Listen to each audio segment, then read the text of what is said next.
Hello and welcome back to Bloodborne. This is a post-commentary prelude to the main set because it covers what I do with a lot of the NPCs as setup for the main set. Stuff to do with Eileen, with the NPCs we met in Yarnum, or at least some of them, and a quest line that I did not cover in the first set that I wanted to cover. And anybody who's played this game probably knows what that is. But it's something I want to cover. We'll be, again, covering Eileen's quest, covering Yosefka as well, because I made some foreshadowing about Yosefka in the first set, and that's coming to fruition now.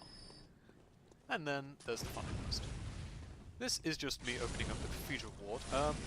You saw when I looked around that just outside the Cathedral Ward there was nobody there, but this is me going to open up the gates around the Cathedral Ward now that I've given myself access after killing the Blood-Starved Beast. And that is important because that's a specific trigger for getting Eileen to appear to do her quest in this area. One of the disappointing things I guess I'll get out of the way with the quest lines in this game is that they are very shallow in the sense that you don't get as much character development or coverage of the NPCs you meet. Eileen is probably one of the few examples of where you get regular interactions, but even then that's restricted to 2 side quests. Once I've done with this part, there's only one final part and then that's it for her.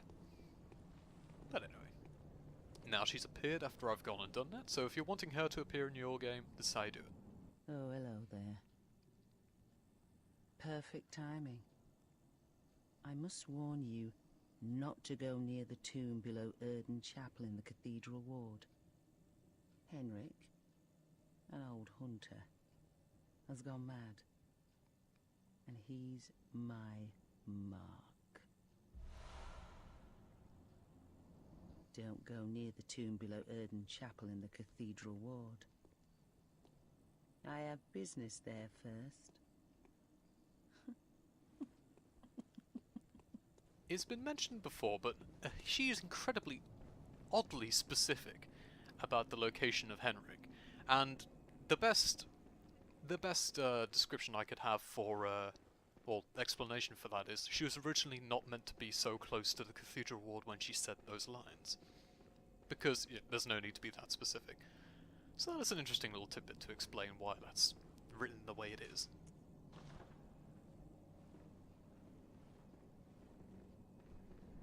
And that's where Adela is now. She made it safely to Erden Chapel. Oh, the hunter. Thank you. So that holy woman, you told her about this place, right? Well, she don't offer me much in the way of conversation, but still, I'd rather see her alive anyhow. Excellent. More gestures to knob around with. We're picking up a hell of a lot of them as the playthrough goes on.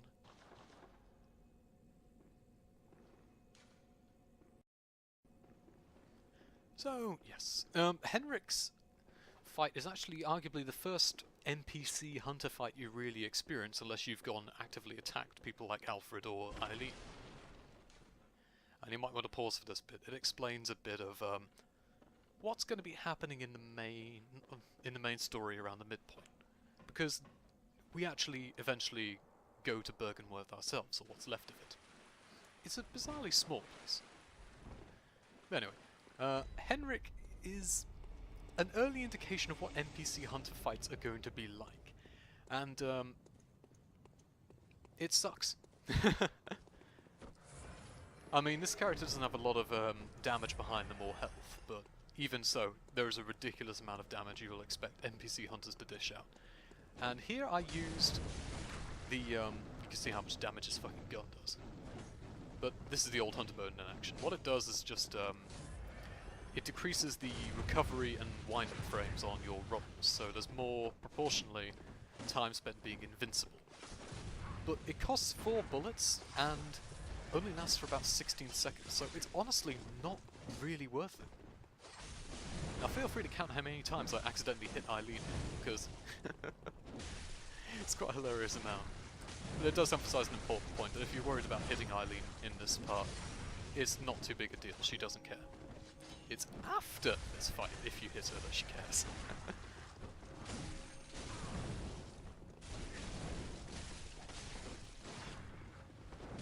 But Henrik doesn't mess around. Feel free to gonk him at your leisure.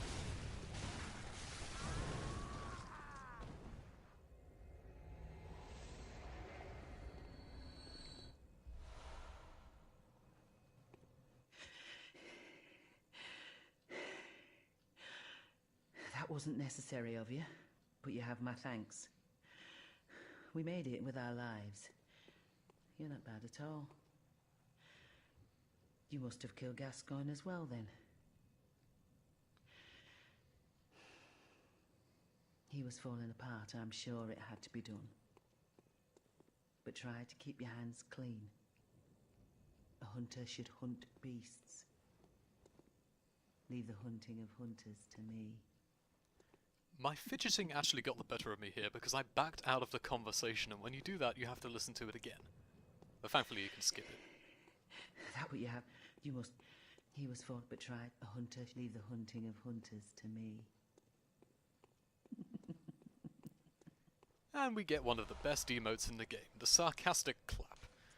Congratulations, you so best!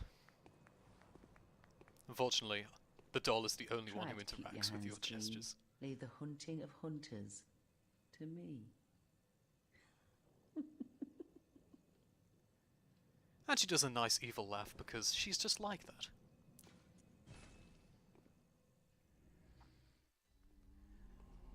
But now I can show, like, every single NPC hunter, more or less, and boss. If they're like a hunter boss like Gascoigne, you can usually pick up their clothing here, at the inside shop.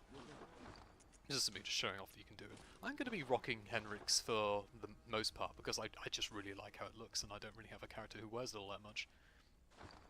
Plus, it's really not a bad set. It's got pretty solid all-round defenses and the best bolt defense in the game.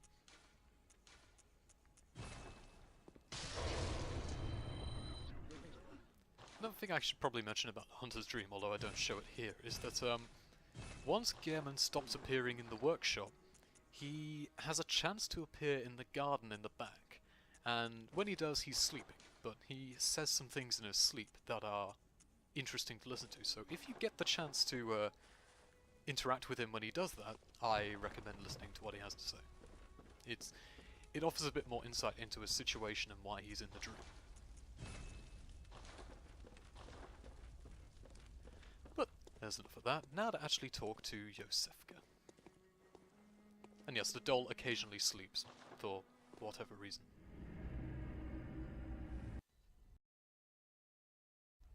Probably it's best not to question such things, because I imagine if you talk to Miyazaki about it, he'll just shrug and just go, thought it'd be neat. Or you can make it up. Well, hello. Splendid. Let me ask you a small kindness. You're soon off to hunt, I presume? Then, if you find any survivors, tell them to seek Iosefka's clinic. Upon my Hippocratic oath, if they are yet human, I will look after them. Perhaps even cure them. This sickness, these beasts, they are not to be feared. This time the night is long. I may be trapped here, but I should do something to help. I'll even offer a reward for your cooperation. Tempted? Well, off you go then. I'm going to focus on a key detail, which I should allow. If you've seen my first set, you should see the main difference. But I'll also complain a hell of a lot about her mention of the Hippocratic Oath. This is not the real world. There should be no Hippocrates in this world, unless you're supposed to evoke that. There's no Hippocratic Oath. If you find anyone who's still human, send them straight to Iosefka's clinic. You can assure them there's no place safer. Please, do me this service. So, yeah, things seem to be a little different with Iosefka. She seems to have a weapon in her hand for some reason. and her voice is a tiny bit different if you actually picked up in the set one. But now we're going to pay another old acquaintance a visit. Although there's not much there is to really say about him at this point in time.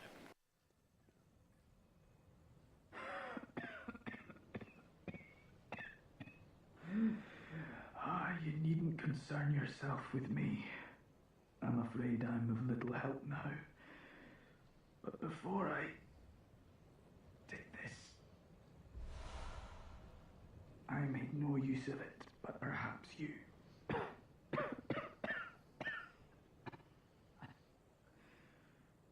What afflicted me was incurable, but this town gave me hope.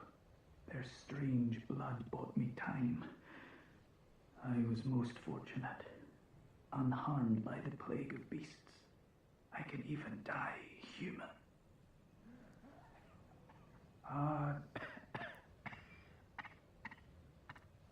This bit's interesting because it emphasises that the foreigners who come to Yharnam come because they have an incurable sickness. That's sort of a last resort. But it's interesting that the blood did not actually cure Gilbert's affliction.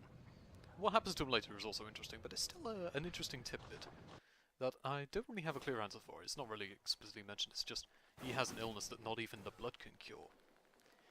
It doesn't really come up at the end of his questline, but it's still an unusual anomaly, really. But here's the granny. So what is it now? Are much better ways to pass the time. Unless you found me a nice, safe place.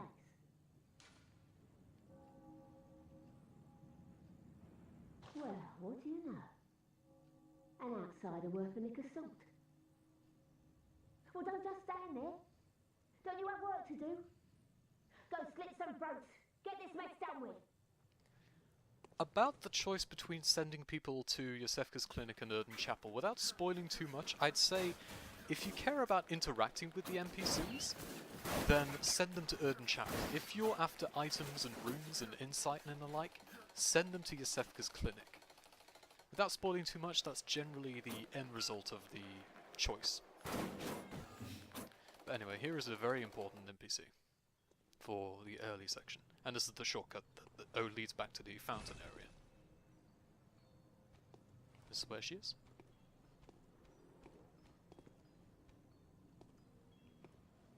Who are you? I don't know your voice, but I know that smell. Are you a hunter? In place where you look for my mum. Daddy never came back from the hunt, and she went to find him, but now she's gone too. I'm all alone and scared. Really? Oh, thank you. My mum wears a red jeweled brooch. It's so big and beautiful. You won't miss it. Oh, I mustn't forget. If you find my mum, give her this music box. It plays one of Daddy's favourite songs. And when Daddy forgets us, we play it for him so he remembers. Mum's so silly running off without it. She asked for a red jeweled brooch. Now we happen to have one of those, don't we? And where do we find that? When we fought Gascoigne. This is Gascoigne's daughter. And here, the music box that she gives is something to help in the fight. It temporarily stuns Gascoigne, but if you spam it, it immediately turns him into a beast, which can have its advantages. Now have a listen to the song it plays. That has some relevance a lot later in the game, but it's still interesting to point out now. But now you're presented with the choice of, do you give the brooch and tell her her mother is dead or not? Hello, Miss Hunter. Still can't find my mum. And I would not recommend giving her the brooch, which is what I did.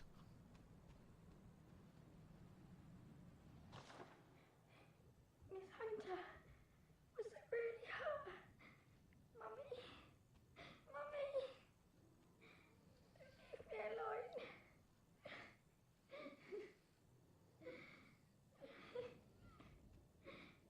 Good job past me. If you don't give her the brooch, she suggests, or well, implies that she's going to go out looking for her mum, or wants to find another place, and that's where you can send her either to the clinic or the chapel. Since I'm not going to be covering it here, because you give her the brooch and you don't get that choice, none of the options really work out well for her. She's a bit of a doomed character, which is unfortunate, really, because, well, she doesn't deserve to be doomed, but each choice you have has some consequences. But this is the same consequence that happens if you either withhold information and don't tell her where to go, send her to Erden Chapel, or do what I did, give her the brooch. They all have the same end. Sending her to Yosef's clinic has something a little different, but you'll see what that entails later. But unfortunately, she went off on her own.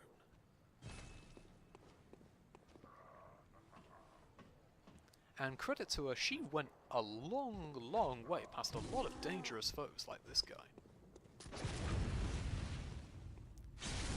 But, yeah. We'll find out what happened to her very, very shortly. And it's honestly one of the darker elements of the game. This is actually... It's a pretty dark and nasty game, to be honest. Like, you're expecting that by... If you're a Souls fan, because Souls games are just generally dark in tone. But with this, there's not really much in the way of optimism for what you're doing. Like, you come to the world of Yharnam for very selfish reasons to cure your affliction. Understandable, but selfish. You're not going to save the world from the undead curse. You're trying to cure yourself, and when you end up doing that, it ends up causing a lot of issues, and becomes more about ending the hunt, more so than curing your affliction. But unfortunately, as well as the normal drop, we get that. Red Messenger Ribbon. This only appears if you've done one of the 3 things I've mentioned. Not if you send it to Yosef's clinic, of course.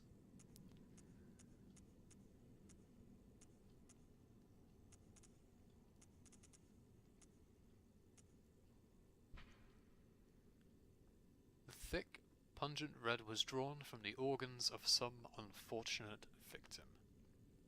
This is as far as the girl made it. Now, we're not quite done with Gascoigne's family just yet, as you'll see a bit later in the game. But this is unfortunately what happens to Gascoigne's daughter. The family is not a very lucky one in the slightest.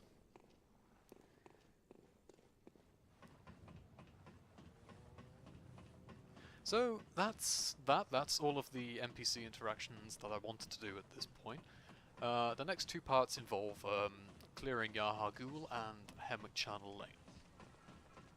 Now, suffice to say, Yahar Ghul gives me quite a bit of trouble.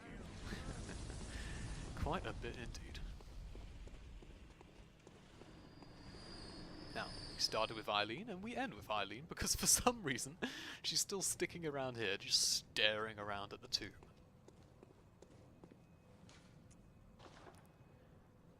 So, that's where we leave it. Bye-bye.